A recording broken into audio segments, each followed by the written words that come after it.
우리는 레위기 19장을 뭐라고 얘기하냐면 레위기의 핵심장이다 그렇게 얘기하거든요. 자, 첫 번째는요.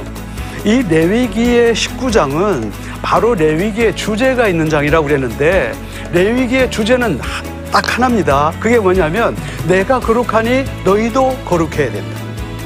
나는 거룩한 하나님이기 때문에 내 자녀들은 당연히 이 세상 살아가게 될 때에 거룩해야 된다. 자, 두 번째로는요.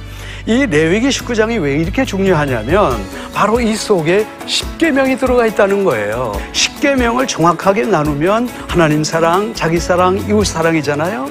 레위기를 또 세 가지로 나누면 하나님에 대한 거룩, 자신에 대한 거룩, 이웃에 대한 거룩인데 놀랍게도 바로 19장 속에 이 십계명이 들어가 있다는 거예요.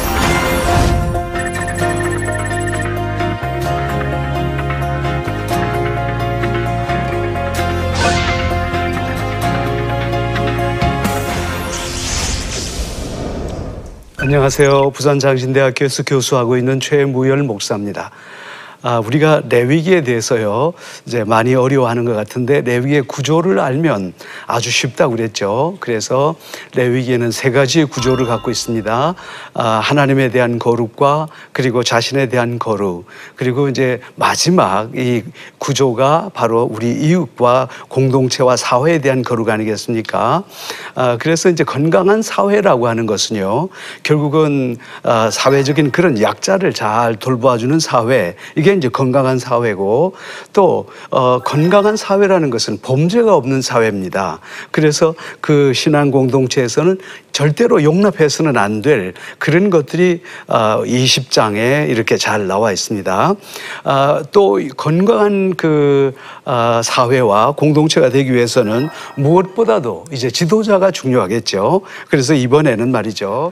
지도자가 건강해야 공동체가 건강하다라는 관점에서 생각해 보려고 합니다. 오늘의 포인트는요.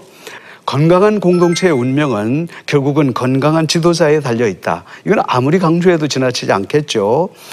두 번째는요.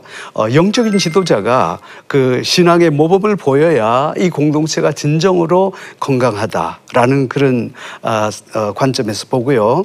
또 세 번째는 또 자기가 영적인 지도자가 자기의 일을 감당할 때는 내가 영적으로 아주 건강한 상태에서 자기의 직무를 감당해야 바로 이 사회 전체, 공동체 전체가 건강하다. 이렇게 생각해 볼 수 있겠죠.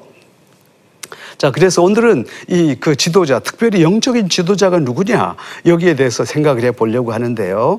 영적인 지도자는 그야말로 특별한 사명, 바로 이것을 가진 사람들이 영적인 지도자다. 그렇게 볼 수 있겠습니다. 자, 그러면 오늘 이 시간에 생각해야 될 게 영적인 지도자들은 하나님으로부터 어떻게 특별하게 구별된 사람이라고 그랬어요. 그럼 어떤 관점에서 과연 특별하게 구별된 사람들이냐라는 것을 이제 좀 더 깊이 생각을 해봐야 되겠죠. 말씀해 보면요, 이 영적인 지도자라고 하는 사람들은 백성의 어른이다 이렇게 얘기를 하고 있죠.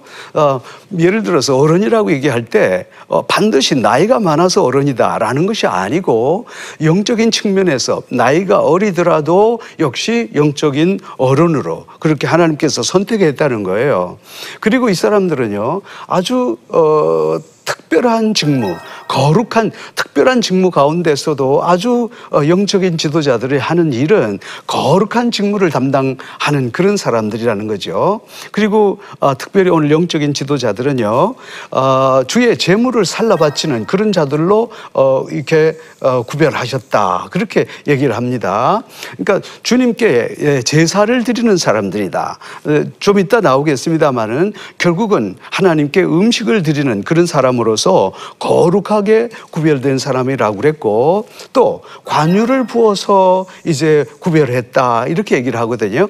관유를 부었다고 하는 것은 거룩한 기름을 말합니다. 그럼 어떤 사람들에게 이렇게 관유를 붓던가요? 예를 들어서 왕이 되는 경우에 제사장과 선지자, 이런 경우에 특별히 관유를 부어서 구별했는데, 오늘 이 하나님의 그 거룩한 지도자들, 다시 말해서 제사장들이 바로 이런 사람들이다. 이처럼 거룩하게 구별했다는 거죠. 근데 이 많은 것 가운데 가장 중요한 게 이분들은 바로 하나님께 음식을 드리는 자. 그러니까 다시 말해서 하나님 앞에 거룩한 예배를 구별해서 올려드리는 사람들이라는 관점에서 아주 거룩하게 구별된 사람들이다. 이렇게 볼 수 있는 거죠. 바로 이런 사람들이 영적인 지도자다. 그렇게 이제 성경은 말씀하고 있습니다. 자, 이제는 이런 그 하나님의 백성들 말이죠. 영적인 지도자는 무엇보다도 이 가치관이 중요하다는 거죠. 제가 조금 전에 이제 설명했던 바와 마찬가지로 한 사람의 지도자는 너무도 그 영향력이 큰 거죠.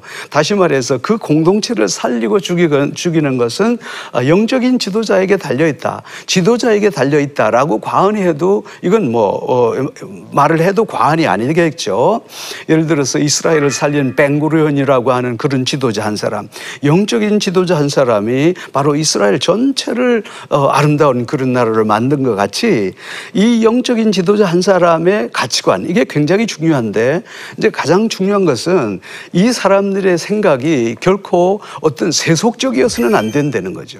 그러니까 하나님께서는 이 사람들은 영적인 지도자이기 때문에 영적인 가치관, 이것을 소유해야 된다. 그렇게 성경은 강조하고 있는 것입니다. 자, 그래서 제일 먼저는요, 우리 영적인 지도자들은 세속적인 가치관으로부터 자기의 관념을 이제 경계해야 된다. 이렇게 얘기를 하고 있거든요. 그러니까 제일 먼저 얘기하는 게 바로 뭐냐면 너희들은 그 시체를 만지지 말라. 뭐 이런 얘기가 있습니다. 물론 이 그 제사장들이 시체를 왜 만지지 말라고 그랬냐면요, 이것은 시체가 사람이 죽으면 시체에서 부패하게 되니까 여기에 말미암아 어떤 전염병이 감염될 수 있는 그런 관점에서 시체를 만지지 말라 그렇게 얘기하고, 또 잠시 제가 설명해 드리겠습니다마는 세상 사람들처럼 막 그 수염을 깎거나 이런 세상 사람들의 흉내도 내지 말라라는 것은 전부 하나의 그 가치관에 대해서 얘기하는 거죠. 그러니까 영적인 지도자들은 세상적인 가치관이 아니라 영적인 그런 가치관을 반드시 가져야 된다 하는 얘기가 바로 오늘 이 레위기 21장에 잘 나오고 있습니다. 영적인 지도자들은요, 그 다음에 무엇보다도 건강한 몸으로서 하나님을 섬겨야 된다고 그랬는데요.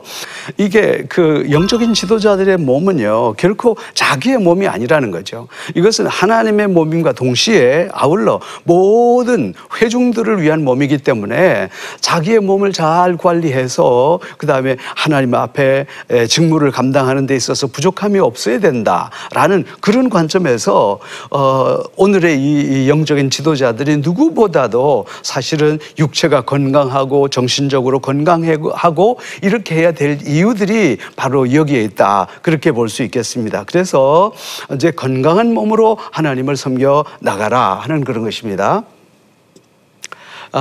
이제 이 건강한 몸으로서 하나님을 섬겨야 하는 영적인 지도자에게 하나님께서 특별히 부탁한 게 있어요. 그게 바로 뭐냐면 시체를 만지지 말라, 이런 규정이 있죠. 조금 전에 제가 설명을 해드렸죠. 이스라엘 사람들은요, 사람이 죽으면 바로 그날 바로 장사를 합니다. 우리처럼 3일장을 한다든지 그렇게 하질 않죠. 왜냐면요, 이게 온도가 45도 50도 되는 그 뜨거운 그 하나의 기온 밑에서 사람이나 짐승이 죽으면요, 급속하게 부패를 하게 되는 거죠. 근데 이게 급속하게 부패를 하다 보면 여러 가지 병균들이 침입을 할 수밖에 없겠는데, 이제 지도자가 결국은 이렇게 시체를 가까이 함으로 말미암아 결정적으로 지도자의 몸에 질병이 생긴다든지 또 이런 경우가 있기 때문에 시체를 만지지 말라 하는 것들을 우리가 이제 기억을 해야 되겠다, 그것입니다. 또 영적인 지도자들은 세상 사람들의 생활 방식을 본받지 말아야 된다, 이제 이런 게 나오는데요. 이것을 조금 더 제가 구체적으로 설명을 해 보겠습니다. 첫 번째 보면요, 이렇게 합니다. 머리털을 깎아서 이제 대머리 같이 하지 말라 이런 게 나오죠. 근데 여기서 무엇을 하지 말라, 특별히 우리 레위기 전체를 통해서 볼 때 무엇을 하지 말라라고 나오는 것은 100% 이방인들이 하는 일이다. 또 이렇게 보면 정확하겠습니다.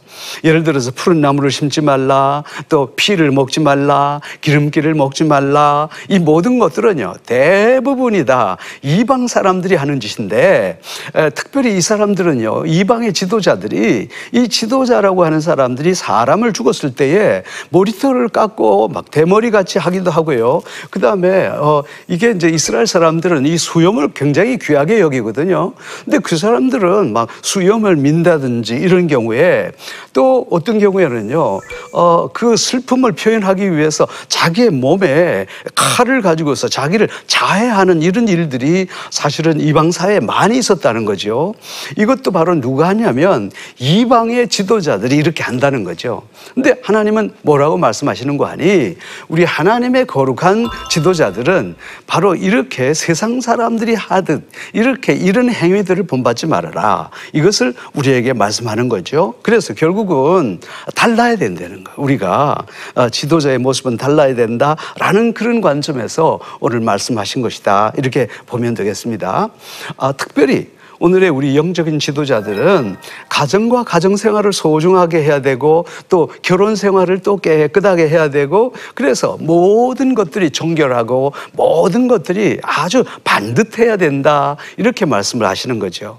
자, 오늘 이 목회생활 가운데서도 특별히 가정생활도 하나님의 거룩한 사역 중에 하나라는 관점에서 목회자들과 영적인 지도자들은 누구보다도 이제 우리의 가정을 정결하게, 그리고 또 결혼 생활을 소중하게 이렇게 하는 습관들을 반드시 길러야 된다라는 것을 오늘 말씀 속에서 우리에게 강조하고 있습니다. 자, 그래서 특별히 이제 그 영적인 지도자들은 가정과 가정생활을 소중하게 깨끗하게 해야 된다는데요. 자, 여기에서는 깨끗하게 할 가정생활에 대해서는 한 두 가지 정도를 얘기하고 있죠. 첫 번째는 뭐냐면 바로 지도자들의 자녀가 딸이 뭐 장녀가 된다든지 이런 경우는 절대로 있어서는 안 된다, 그렇게 얘기를 했고, 또 그 부부 생활에 있어서도 결국은 지도자의 그 결혼 생활은 참 중요하다. 그래서 가정 생활이 원만해지지 않으면 깨지게 그렇게 되면 참 곤란하니까, 그래서 결국은 자녀들을 잘 관리하고, 그리고 또 부부 생활도 건강하게 해서 하나님의 정말 그 지도자답게 가정 생활을 잘하고, 그 다음에 또 자녀들의 그 교육, 이런 부분들도 굉장히 중요하다라는 것을 오늘 우리에게 말씀하고 있는 것입니다.